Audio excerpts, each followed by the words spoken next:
You know that saying, where there's smoke, there's fire? Well, buckle up. Because when it comes to Diddy, Jay-Z, and the strange, unsettling warnings from rap legends DMX and Pimp C, there's enough smoke to start an inferno.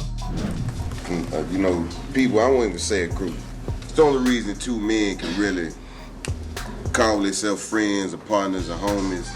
Can't start with lies, you can't build on lies, and you know what I'm saying? When it's all over, you know what I'm saying? Can't be no lies a part of it. Everything between me and him, regardless of how we may deal with everybody else, I'm 100 with him. He 100 with me. That's the only way we gonna make it. And from the beginning, it's always been we. It ain't never been. And watch this, Bun. I'm gonna say this too. These niggas out there think this shit is cool, but it ain't cool. Me and this man ain't never been butt naked in no room together with no hoes, pulling no orgy type shit or doing none of that whole ass shit you niggas out there be doing, thinking you doing some fly shit. If you're in a room naked with some other niggas and some broads, them niggas looking at your ass. And if that shit is gay, and you need to get on some other shit, me and this man got nothing but respect for each other. We ain't never pulling no train, we ain't no motherfucking freaks. We some family men, we getting this paper. You know what I'm talking about? And I had to put that out there, Bun, because a lot of niggas doing a lot of fugazi shit out here, man. You know what I'm saying? These niggas, they flip-flopping, they pitching and they catching with these boys, and they doing all this. So, and if you gay, that's cool, but be gay and come on out and be that. Don't be in front of us and acting like a straight-up G, and then you get over here and you letting these boys bust up your back. But it gonna come to the light. And yeah, I wanna put that out there, man. This man ain't never seen me naked. I ain't never seen him naked. We don't desire to do no shit like that. We ain't going out like that. And we were wild young teenagers. We before that X, that X, Yeah. a lot of that shit fucking a lot of these boys' heads. I don't know. Maybe they using X as an excuse to open them doors that they really want to open. You know what I'm saying? Where's Wheelock? But, For years, we thought we knew the full story of hip-hop's biggest moguls. Diddy and Jay-Z, untouchable kings of the industry, but beneath the surface of their success lies a series of cryptic warnings, shocking comments, and untimely deaths that might make you question everything you thought you knew about hip-hop's biggest power players. This is a story about secrets so big that they might have cost two of rap's most legendary figures their lives. DMX and Pimp C didn't just randomly take aim at Diddy and Jay-Z. They weren't ranting or chasing clout. These two rap icons were dropping cryptic hints, warning us about the darkness behind the music industry's shiny facade. And now, as time goes on, their words have taken on a whole new meaning. Well, I don't know if it was a fallout or anything like that. G-Dep, him and Black Rob, in a sense, never left the streets. You know what I'm saying? And G-Dep Rob brought G-Dep to the label, and he wanted G-Dep to be his artist, but Puff took G-Dep as his own artist, made that money off him, and kicked him to the curb. So I don't think it was much of a fallout. He just couldn't handle. Puff is the type of dude, if he can't handle you, he gonna get rid of you. If he can't do what he wanna do with you, you're not gonna be in his camp. That's why he never signed DMX. And he signed the Lox, so the Lox was more comfortable for him. He thought the Lox would be more comfortable with him dealing with them than X. You know what I'm saying? So he signed people that he could deal with, and he worked with the people that he could deal with. If you're gonna be a head case or head problem, 9 times out of 10, he gonna get rid of you. But Black Rob was one of those extraordinary head problems. Before we dive into what really went down, let's look at how all of this started to unravel. Pimp C's body was found in a hotel room in Los Angeles in 2007. Official cause? An accidental overdose. But if you knew Pimp C, you knew that didn't sit right. Not with his fans, not with his collaborators, and definitely not with the underground whispers of conspiracy that began to swirl almost immediately. A million conspiracy theories. We could do a whole nother day on that. Damn. You know what I'm saying? I mean, another one is my guy Pimp C. Right. Who's like my little brother, and who I saw probably 48 hours before he passed. Wow. And I was supposed to meet up with him the day I don't know when he passed, but that Saturday he came to my show. And Saturday we said, let's go to dinner tomorrow. And then Sunday we got on the phone and he was like, man, I'm busy. I'm like, damn, I'm busy. We couldn't meet up. And then Monday I didn't talk to him. And then Tuesday they found him. And Wow. I'm like, so right off the rip, I'm like, what happened? What happened? Like, what happened? And all I get back is, well, he was in his room by himself and they found him. I'm like, was the door, did it have that thing on it? Like, was it the lock? Like, tell me something. Like, you know what I mean? And the most I could get was, I never got if the door was locked or not, I just had to break it down. Because if the door wasn't locked, that means somebody left out. Right. If the door was locked, that means he felt good, he locked it, he was in there. Right. It's a whole different level of what happened. A lot of shit goes out the window if I just know that part. Right. But then, it's like, I heard some shit about he has clothes on or something. I don't know. Like, I don't really know if all this is true, but I just heard parts like, I'm like, what happened to my guy? Right. And then they come out with the official. It was a mixture of some stuff, the prescription and something else or something that I don't really know. But with me, I never really heard something that would give that closure for me. Mm-hmm. I never really heard anything tangible or true, like what happened to my guy. Right. So That's crazy. I have this theory that's bigger than just Pimp C, and there's a lot of mysterious celebrities, a lot of mysterious celebrity deaths in hotel rooms. Wow. And all these celebrities die in these hotel rooms by themselves. And What do you think happened then? I don't know what happened to them, but I know that when you die, everything gets all valuable and shit. I don't, you get marketed in a different way when you're dead. So one of the things you got to look at as soon as a celebrity dies is, was it a homicide?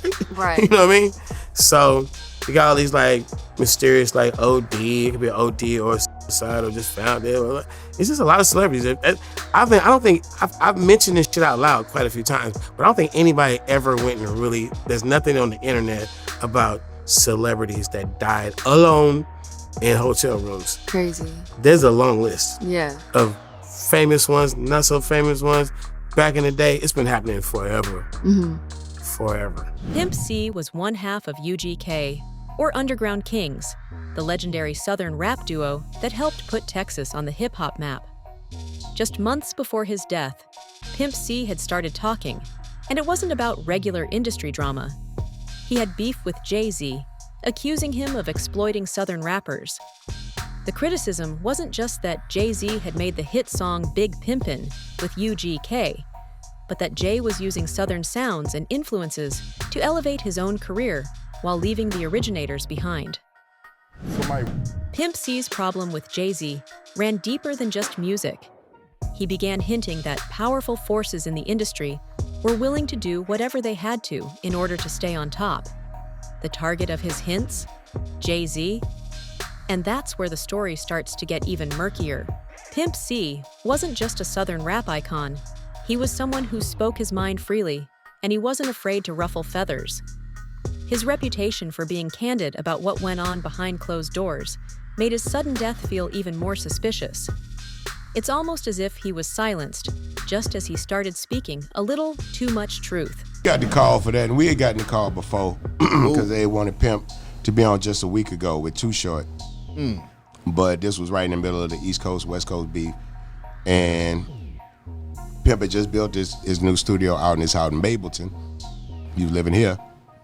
And told Hov, you come on down and we'll do the record. Come to the house, we'll do the record. Hov's like, well, I ain't leaving the East Coast right now. Pimp was like, well, I ain't leaving the South, so I guess it ain't gonna happen. And it just didn't happen. But it did come back around to us. And for me, like, I don't know nothing about the song.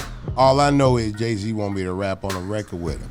So I'm finna bring the best bars I got to the table. That's all I'm concerned about. And then, so I don't hear the record till I actually get to New York and go in the studio. And it's different, right?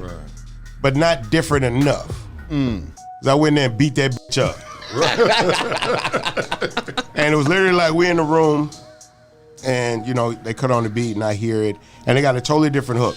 Like, they didn't have the hook. I put the hook on the record. They had another hook, and he was like, everybody's gonna do their own hook.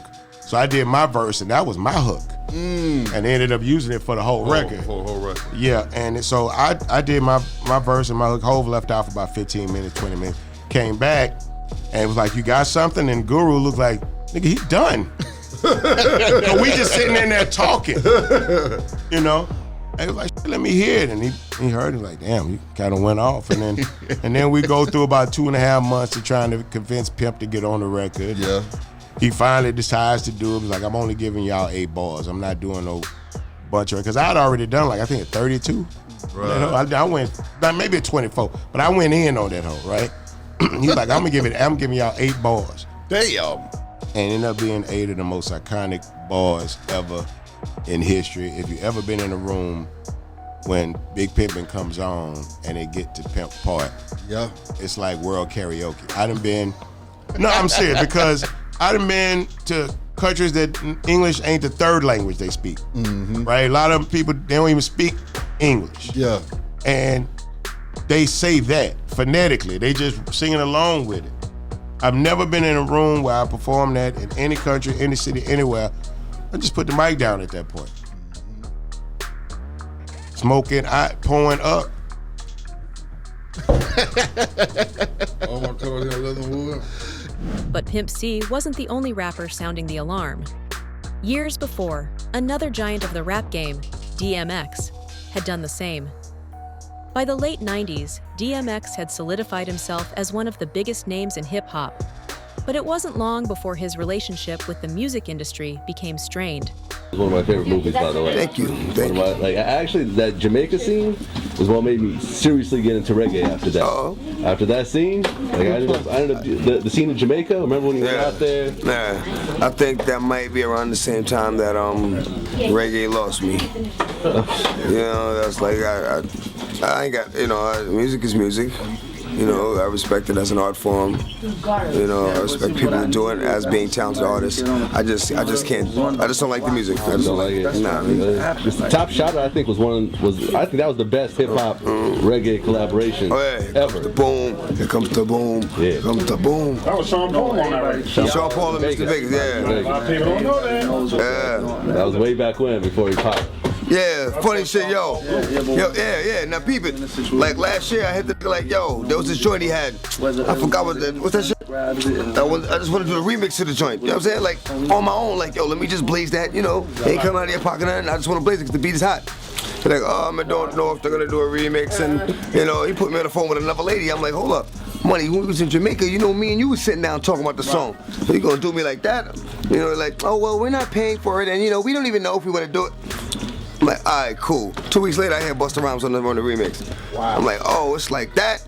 Then he found out I was doing my 4th album. He's like, yo, I have a hot song. I want you to do the remix. I'm like, nah, dog, fuck out of that bullshit. You know what I'm saying? I came. I just want to do something just on the strength. You know what I mean? I wasn't asking you for no money or nothing. I just wanted to blaze it because I like the beat.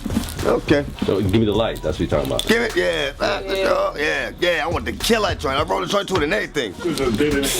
Yeah, I should have. I label it, put it I should have.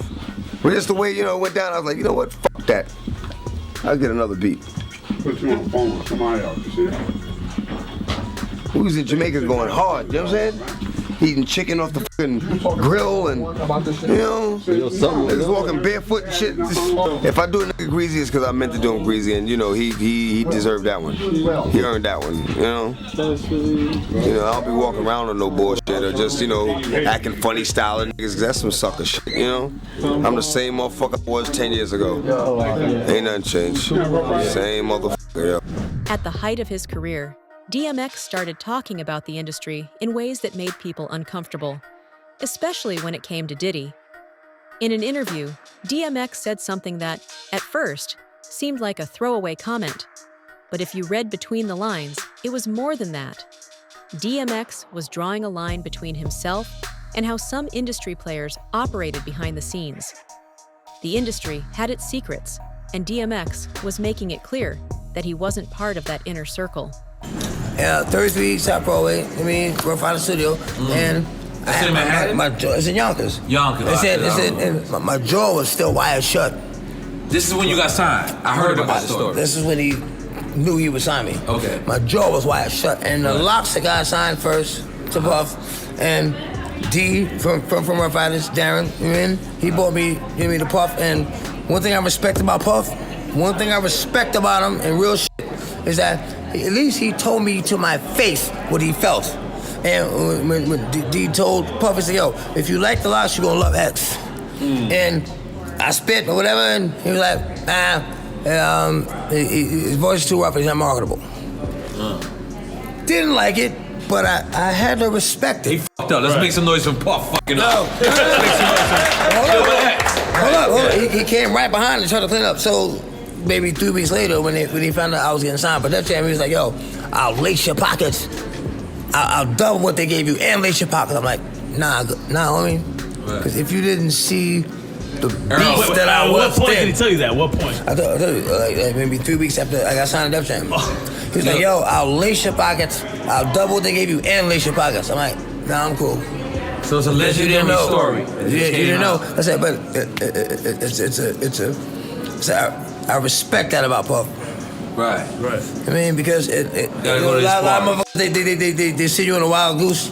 I mean, they won't tell you. They're like, oh, call me later, call me later. Yeah, industry talk. I respect the fact that he told me to my face. He said, you know what, your voice is too rough and you're not marketable. So at least he was willing to, in my mind, what I think he's saying is, work on this. Right. So, Ax, listen. Constructive criticism. It's a famous story that said that when you and Jay-Z battled, right? Yeah, because this battle happened, right? Correct? A couple times. It wasn't just once. Nah.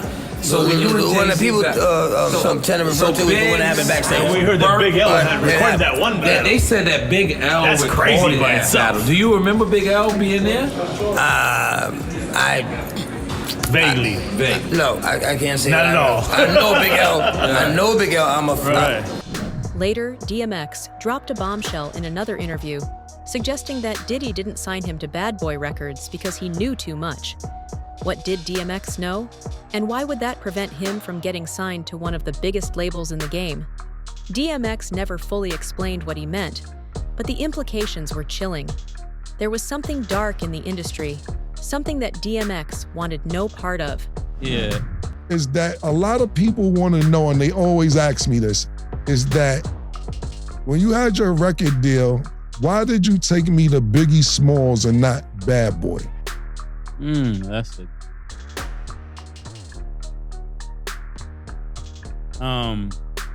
Man, it's almost gonna bring me to tears to say this. Being that I saw you as such a good friend, I want to put you with somebody I knew. Thank you, man. I really appreciate that. A lot of people ask me that on Instagram, I knew man. with Biggie Don't have me that's out here crying and shit, man. I don't want to get emotional in here, man. Instantly, I knew Biggie would do right by you. Right, So right. I thought he would do the. Thank you, man. I don't got time to start crying in here, Murder, man, but I appreciate it. Diddy's reputation in the industry has long been that of a savvy businessman and hitmaker, but there have always been whispers about how he maintains his power. From his early days with Bad Boy Records to his role in shaping the careers of artists like the Notorious B.I.G., Mace, and others, Diddy was always in control. But control in the music industry often comes with a price, and some, like DMX, seem to feel that Diddy was willing to go to extreme lengths to hold on to his power. He began talking more openly about the way artists were controlled, manipulated, and discarded once they were no longer profitable. Though he never named names, fans and insiders knew who he was talking about. The game was ruthless, and those at the top weren't above playing dirty to stay there. DMX's death in 2021, like Pimp C's, raised a lot of questions. The official cause of death was a heart attack brought on by a drug overdose, but DMX had been fighting his demons for years. He had been in and out of rehab, and by all accounts, he was trying to get his life back on track. His death felt sudden, especially to those who believed he had more to reveal about the industry's darker side. Legendary rapper DMX has died. The hip-hop star's death was confirmed by his family and White Plains Hospital. DMX's passing comes almost a week after he suffered a catastrophic heart attack following a reported overdose. DMX, whose real name was Earl Simmons, was born in Mount Vernon, New York. He rose to fame in the 90s and early 2000s, releasing a series of number-1 albums. Perhaps his most famous track, Party Up, Up in Here. And y'all gonna make me lose my mind. Up in here, up in here. DMX won Grammy Awards in 2000 and 2001 for Favorite Rap and Hip Hop Artist. He also appeared in more than a dozen films, including Romeo Must Die. Your pops has been running around like Donald Trump, grabbing up every piece of waterfront he can get his hands on. In a statement, his family said, quote, Earl was a warrior who fought till the very end. And here's the thing, DMX and Pimp C weren't just random voices. They were respected figures in hip-hop, and their willingness to speak out made them targets. Both men had beef with the biggest names in the game, DMX with Diddy, Pimp C with Jay-Z, and both hinted that there were powerful forces willing to silence those who knew too much.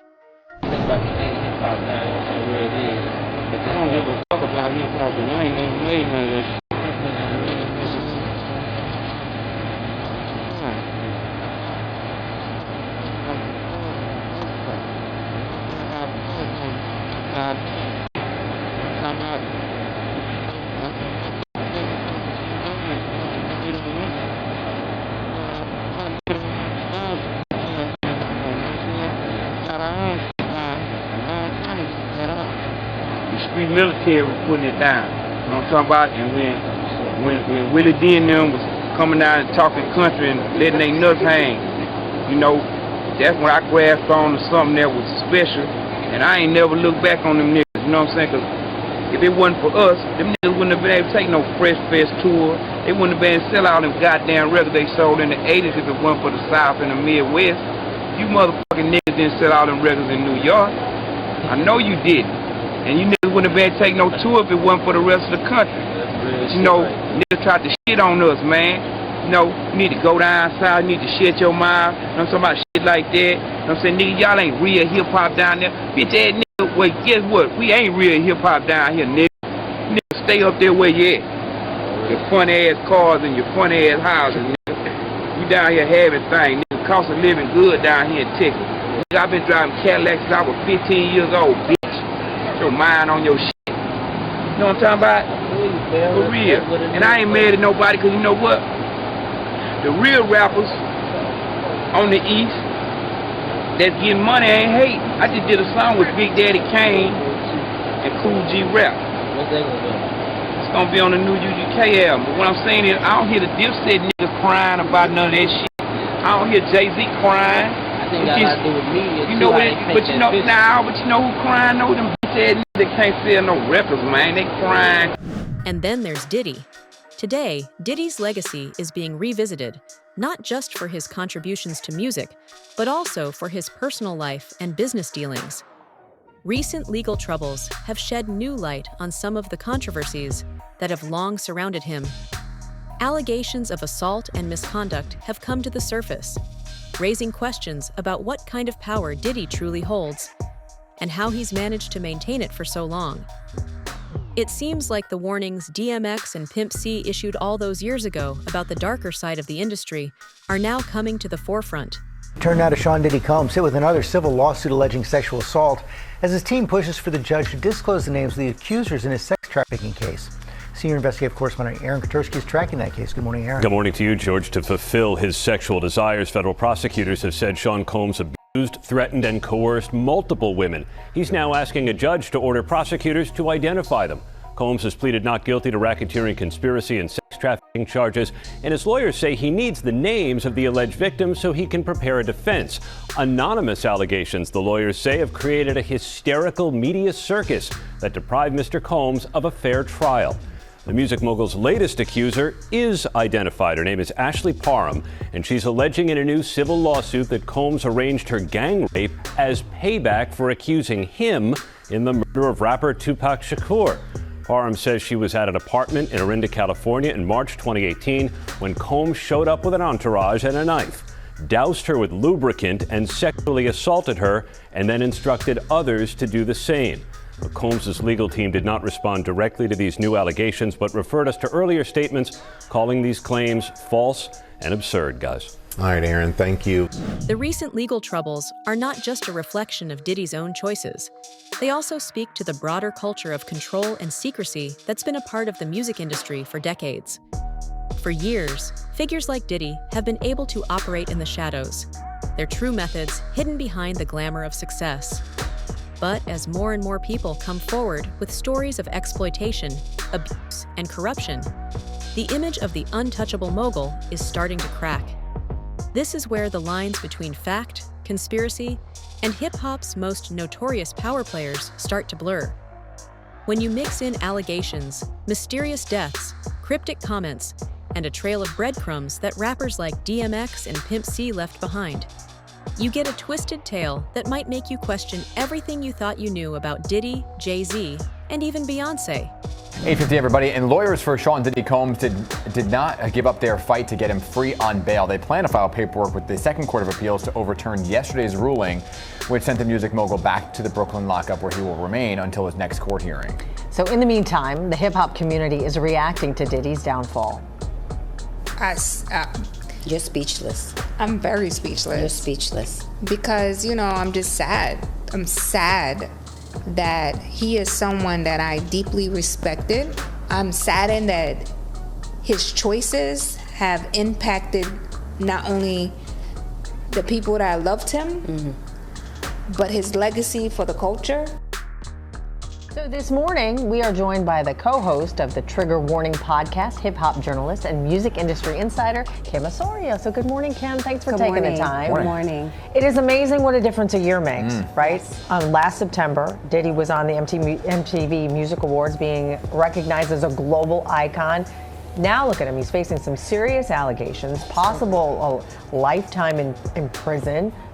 Can you imagine that it would even come to this? I don't think anyone imagined that. I mean, you said last year he was receiving that award. He got the key to the city here in New York.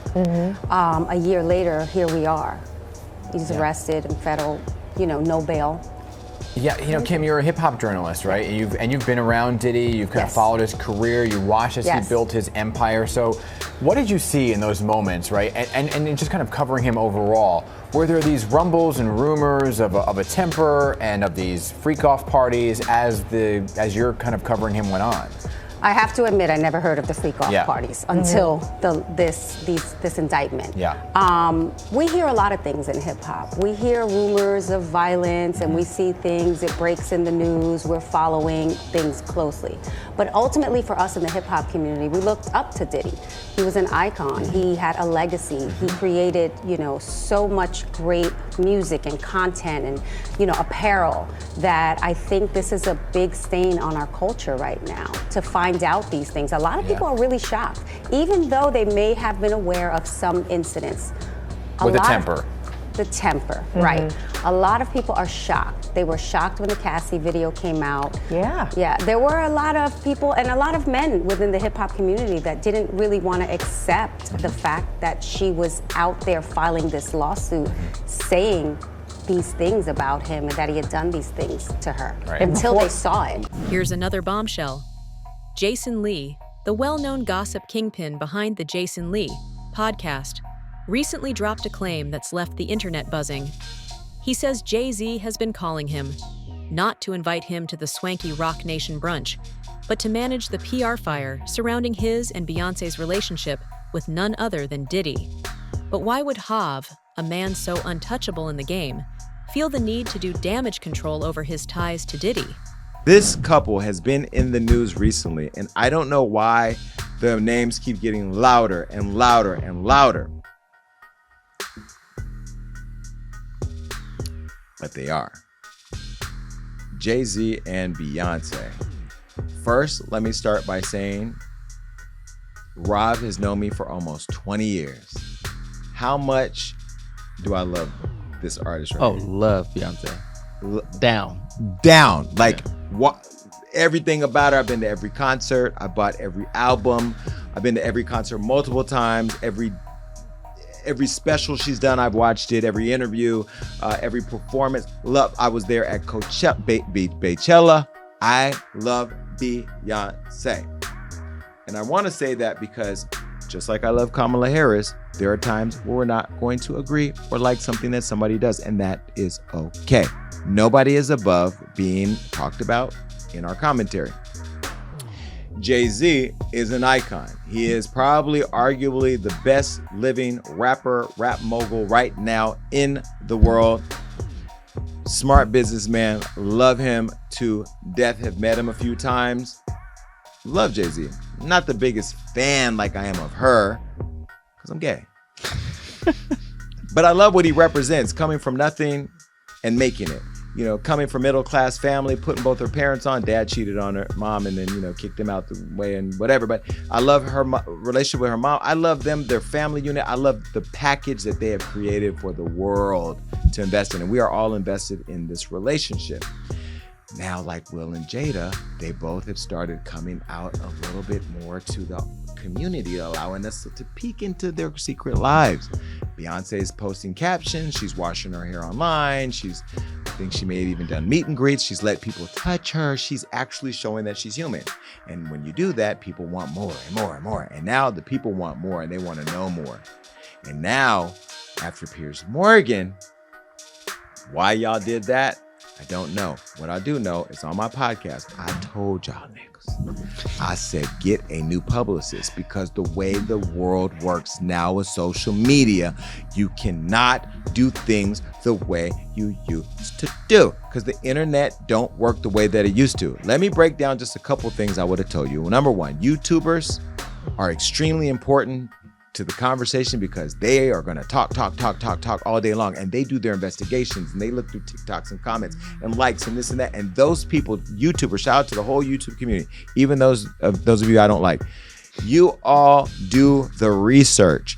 Some of you get it wrong, some of you get it right, some of you are somewhere in between, but nonetheless, there's all day long they are YouTubing this stuff. By the way, I'm going to sue some of you who keep saying things about me that aren't true, like I'm saying this or that about Beyonce, because there's a lot of titles that you all are using for clickbait that are not actual things that I've said or done, and I will sue you too. So I'm just waiting to catch y'all slipping. We're actually going through it all now. But you're still important, by the way. And then there's Piers Morgan, who recently had to apologize to Jay-Z and Beyonce after an explosive interview on his show with Jaguar Wright.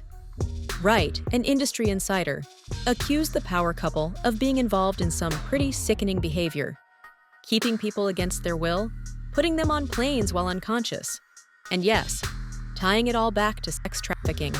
Now, Piers tried to play cleanup, cutting those allegations from the show and apologizing to Hav and Bey's lawyers. But here's the thing, where there's smoke, there's fire. Wright's accusations weren't just a spur-of-the-moment rant.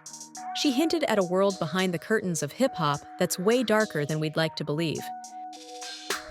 Sean Carter, this has been a fist of tyranny that has been punching through our culture and our society for decades. It must stop. There's been obviously a lot of cruelty-free artistry. Right, there's been a lot of rumor mill about what has happened in the rap world. A lot of allegations that the misogyny in the lyrics clearly was based on a general misogyny towards women away from the music. And that clearly seems to have been borne out by these charges against Diddy, which if he's found guilty of all this, he's never coming out of prison. How dangerous do you think? Thank God. How dangerous do you think he is as a person? I think he's one of the most dangerous people I've ever met. A lot of people have been questioning, well, she doesn't really know him. She has no knowledge of him. She doesn't have a picture with him. I'm smarter than Claudia Jordan. I would never take a picture with the devil. Everyone knew he was the devil. He's been the devil for 30 years. He's been covered and protected by not only Clive Davis, but Lucian Grange. He was selected to be the demon that he is, to keep the culture in line so the industry could continue to rape it for all of its precious jewels. We have too many lost. The list of lost is ridiculous, and everyone knows Diddy was selected for this job. He's the Judas. Do you think that if he's cornered in the way that he's been now, that he may start revealing things about other people? He has no choice. His ego and his drug addiction won't allow him to do anything different. Anybody who thinks he's not gonna talk is crazy. Take a look at what's happening right now. Jay-Z, the untouchable mogul, is having his people call Jason Lee to try and control the narrative. Piers Morgan is apologizing on air to Jay-Z and Beyonce after an interview with Jaguar Wright, an insider who claimed that these industry titans were involved in some truly horrific things. The pieces of the puzzle are starting to come together, and it's not looking good for anyone involved. That's all for today. Thanks for watching, and see you in the next video.